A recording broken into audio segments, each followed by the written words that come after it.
So in today's video we're going to be taking a look at the Irish woodland through a botanical and ecological lens. So we rely on these beautiful plants and trees for our various crafting purposes, and if you're over here I'm sure you have a great appreciation for trees, so I really hope you enjoy the following video. So Ireland doesn't have much woodland compared to other European countries. Our percentage for native woodland is actually quite low.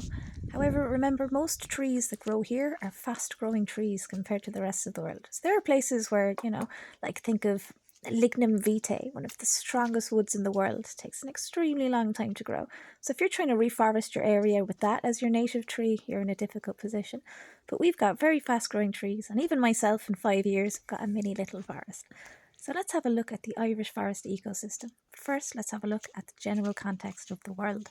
So forests cover about 31% of Earth's land area, give or take, and what isn't in the water, and even some of what is, probably relies on the forest in some way or another. So you see garlic that we eat and cultivate even to this day, you see violets, you see germander speedwell, herb robert, and wood avens, and all sorts of things there.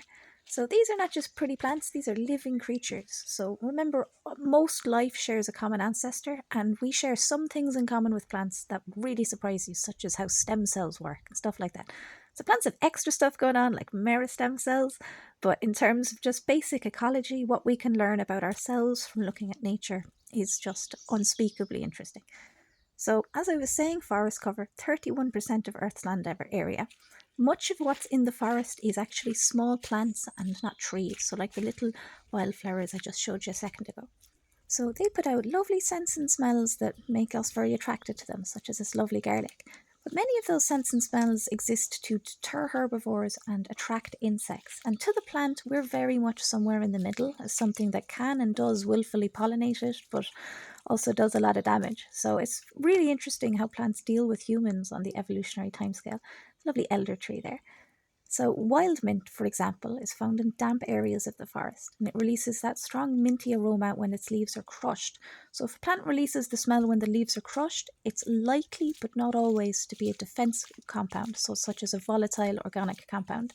So the scent is very pleasant to us. It's also pleasant to certain insects that pollinate the plant, such as bees, whereas herbivores are regularly deterred by it. So gardeners will plant certain plants to deter certain pests, and there is complete truth to that practice. So heather, again, is a plant common in heathlands and forests. It produces a really sweet smell that's actually literally a little bit intoxicating to you. So especially when it's in full bloom. And this is a result of the nectar, which is a defense mechanism to attract pollinators, but also serve as a deterrent to some pests. So a lot of things in the forest are give and take. It's trade-offs in both directions. So you're trying to attract and also repel. So you as the human can pretty much slot anywhere into the ecosystem that you so choose, and you can take advantage of plants in pretty much miraculous ways, in my opinion. So for another example, gorse, shown here between the fumitory and blackthorn, is a plant that gives a really strong coconut-like smell, especially on warm days. And this is a smell to produce pollinators, but can also deter certain herbivores. So we fall into that category as omnivores. We're not entirely supposed to be eating it. So pine trees are one of the most famous plants when it comes to defense compounds in nature, just to the give and take of the ecosystem. So why I'm mentioning all this again is the relationship of the ecosystem. Why these plants like each other, why are they growing with each other, which ones can and can't grow together. So pine puts out a lot of really good stuff for us, such as resin, but that resin acts as a physical and chemical deterrent to insects and other pests. So it has physical properties and mechanical properties as well.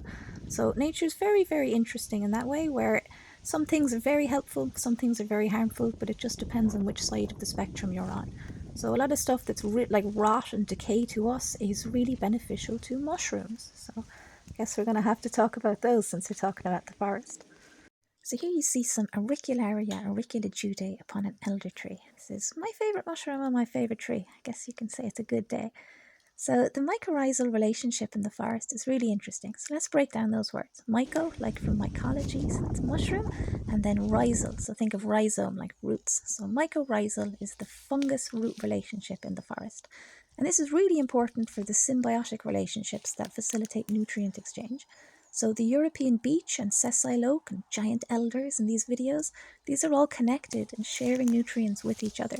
So the giant oak trees play a huge role in keeping the smaller understory trees alive, such as the hazels and the kind of little protected trees. So back in the ancient times in the Brehon laws, there was penalties incurred on a person for cutting certain trees. So we maintain a lot of those traditions today in our symbolism and our meanings and things, but much of it comes back to just not disturbing this essential exchange of nutrients and this cycle in the ecosystem. So for things like ash dieback and other diseases, it's through this mycorrhizal exchange and their own defense mechanisms that we mentioned a minute ago that all the neighbours are able to be alerted, put up their own mechanisms, and the forest can continue to thrive for another day. If you enjoyed this video, go to McCaffreycrafts.com to support Irish tree heritage directly.